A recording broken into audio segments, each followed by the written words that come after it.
सभी लोगों को जय माता दी। आज जानेंगे अगहन मास में क्या करें क्या ना करें। इस दिन नदी में स्नान करने का और शंख पूजा का क्या महत्व होता है और इस महीने की कुछ खास विशेषताएं।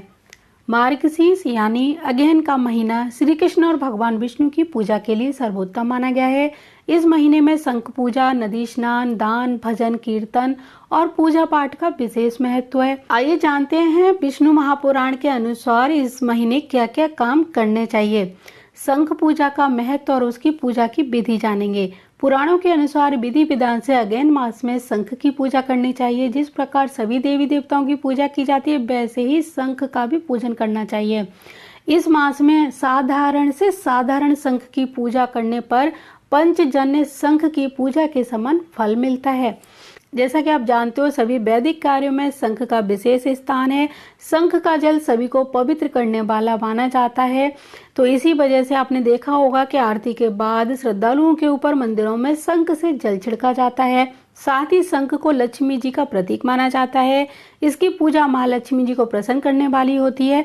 इसी वजह से जो व्यक्ति पूरे महीने नियमित रूप से अगहन मास में शंख की और महालक्ष्मी जी की पूजा करता है उसके घर में कभी धन धान्य की कमी नहीं रहती। ऐसा माना जाता है कि समुद्र मंथन के दौरान शंख भी प्रकट हुआ था। विष्णु पुराण में बताया गया है कि देवी महालक्ष्मी समुद्र की पुत्री हैं और शंख उनके भाई हैं।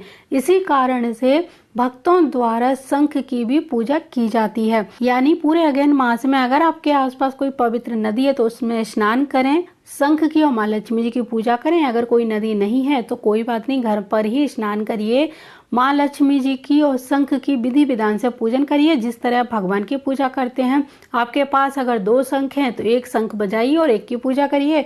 अगर एक ही शंख है तो उसको रोज धोकर तिलक लगाएं, हल्दी कुमकुम चढ़ाएं, चावल अर्पित करें, आरती उतारें और शंख में रात को जल भरकर रख दें और अगले दिन इस जल को पूरे घर में छिड़कें। पूरे महीने आपको इतना ही करना है, कोई व्रत नहीं रखना है।